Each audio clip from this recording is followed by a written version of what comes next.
Road మీద ప్రజలందరూ కూడా తెలుసుకోవాల్సిన విషయం ఏంటంటే సెల్ ఫోన్ ఇలా వంకరగా పెట్టుకుని మీరు బండి తోలుతున్నారు.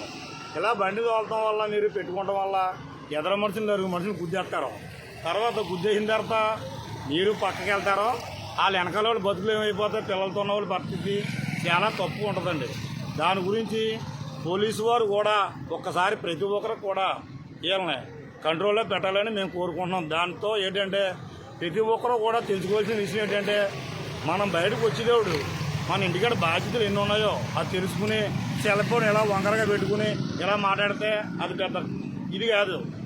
అదే పక్కన ఉండి ఒక నిమిషం సెల్ ఫోన్ పెట్టుకుని మాట్లాడి ఆ సమస్య తీరుతుంది, మీరు ఫ్రీగా వెళ్ళొచ్చు. అది తెలియక ప్రతి ఒక్కరు కూడా చాలా తప్పుగా చేస్తారు. ఇదే కాదండి, మన పిఠాపురం కాదండి, ఈ చుట్టుపక్కల గ్రామాల నుంచి వచ్చే వాళ్ళు కూడా వేగ వెళ్ళిపోవాలన్న కంగారు మీద సెల్ ఫోన్ ఇలా పెట్టుకుని ఇలా గూని వచ్చిన వాళ్ళే పెట్టుకున్నారు. ఇలా పెట్టుకుని ఇలా తోలుతున్నారు. ఇలా తోలుతుంటే వెనకలో వీళ్ళ పరిస్థితి ఏంటి? ప్రతి ఒక్కరు కూడా ఈవేళ చిన్నపిల్లలు ఉన్నారు. అలాంటప్పుడు ఈ రకంగా మాట్లాడాలనుకున్నప్పుడు శుభ్రంగా పెళ్లి గడ చేసుకోకూడదు. తండ్రి గారి 150 తీసుకుని మరి రోడ్లో వెళ్ళిపోవడమే. ఇది పెళ్ళి ఎందుకు? వెనకాల పిల్లలు ఉంటారు. వీళ్ళు ఏ తేడా వచ్చినా వాళ్ళ పరిస్థితి ఏంటి? ఇలా ఏళ్ళ తండ్రి లేని పిల్లలంటే ప్రతి ఒక్కరికి కూడా చాలా సులభంగా చూస్తారండి. ఇవాళ అది తెలుసుకోకుండా ప్రతి ఒక్కరు కూడా వాళ్ళు ఏదో రోడ్డు మీదకి వచ్చాం, ₹1,00,000 బండి ఉంది, తోలేసాం, ₹50,000 సెల్ ఉంది, వాదించేస్తాం అనుకున్నారు తప్ప వెనకాల వాళ్ళ భరోసా ఎవరు ఉంటారో మనం చనిపోయామంటే యాక్సిడెంట్లో వాళ్ళ భరోసా ఎవరు ఉంటారో?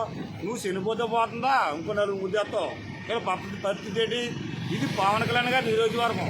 ఇలాంటి తప్పులు జరగకూడదు. ఎందుకంటే జరిగితే పోలీసు వాళ్ళు కంట్రోల్ చేయట్లేదు ప్రజలను అంటారు. కానీ ప్రజలు అస్తమానం పోలీసు వాళ్ళు మిమ్మల్ని కాసి కూర్చుంటారా? కూర్చున్నా కావదు. ఎందుకంటే వాళ్ళకి డ్యూటీలు ఉంటాయి. ఎంతసేపు ఇంకా అదే పని మీద ఉంటే ఇంకా డ్యూటీ లేకనద్దు. అది తెలుసుకుని ప్రతి ఒక్కరు మసలాలని మేము చాలా మీకు అందరికీ కూడా కృతజ్ఞతలు. ఇప్పుడు కార్లు కాదు, బస్సులో కాదు, బళ్ళోళ్ళు కాదు, పోలీసు వాళ్ళు వాళ్ళు చేయలేక కాదు.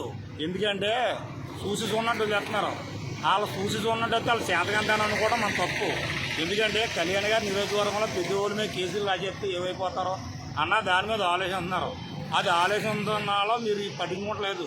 వాళ్ళు కూడా పట్టించుకుంటే మొదలెట్టారనుకోండి, ఆ తర్వాత బళ్ళు మీరు రోడ్డు మీద తెప్పక్కర్లేదు. ఎందుకంటే నెలకు 3 కేసులు రాయిపోతుంది.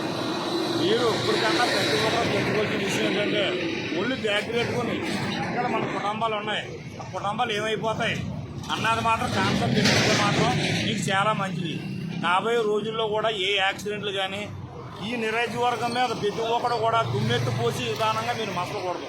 బైక్లో అవ్వచ్చు, కార్లలో అవ్వచ్చు, మా వాళ్ళు ఆటో వాళ్ళు అవ్వచ్చు, బస్సులు ఏలబడిపోయి స్టూడెంట్ కూరళ్ళు ఏలబడిపోయి మరీ వెళ్తున్నారండి. ఏదో 9ంటికి ఏలబడిపోయి వెళ్ళిపోవడమే. ముందు వెళ్ళాలా?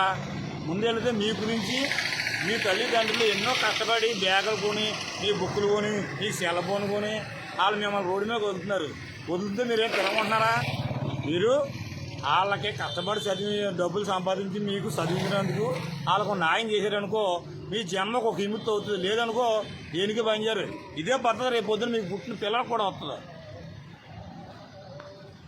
సీన్ గారు ఏమైనా చెప్తారా? రోడ్డు చూపిస్తారా? ఏమైనా చెప్తావా? నివేదన ఎక్కడా? ఇప్పుడు మీరు ఎక్కడున్నారా? కొత్త బీచ్ ఆ డబ్బులు దాని బీచ్. కానీ దానికి దీనికి తేడా ఏంటంటే ఇది కొంచెం ఐదు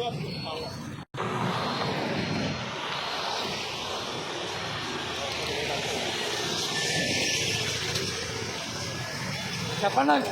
మీ పాత పిచ్చి కూడా చూపించానే. పాత పిచ్చి చూపించారా? చూపించండి నాకు. స్టార్ట్ వెళ్ళిదండి. స్టార్ట్ వెళ్ళిదా? స్టార్ట్ వెళ్ళింది పాత పిచ్చియా? ఇది ఆల్రెడీ పుల్లలో మిల్లు కట్టానండి, దేవుడి మాను కట్టానండి. అవన్నీ కూడా జగ్గేశ్వరి ఇవన్నీ విలేజ్లు అని ఎలా వస్తాయి. ఇక్కడ ఈ గమలో శ్రీపేట ఒకటి ఉందండి. చూపించండి అది కూడా.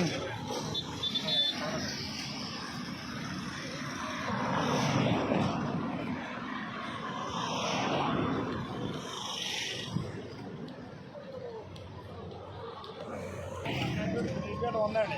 ఇక్కడ జనం దిగి కింద దిగి దర్శనం చేసుకుని వాళ్ళు అందులో ఆ సంగీతాన్ని చెప్పుకుని దేవుడు దాన్ని దర్శించుకుని వాళ్ళు ప్రతి రోజు కూడా వస్తారండి. ఆ. చాలా లోపల కూడా మందులు చాలా బాగుంటుందండి. కానీ ఇది వారం ఉండటం వల్ల కన్ను మరుగైపోయింది తప్ప కాపాడలేదు. కానీ చాలా బాగుంటుంది. అందులో నీటి తీసినే కాదు, భక్తులే కాదు, అక్కడ వచ్చి రెస్ట్ కూడా తీసుకుంటాం కూడా. నెక్స్ట్ ఇది కూడా శ్రీపీఠం కూడా నెక్స్ట్ వీడియో తీసి మీకు వివరాలు క్లియర్గా చూపిస్తామండి. నెక్స్ట్ వీడియోలో వస్తుందండి ఇది.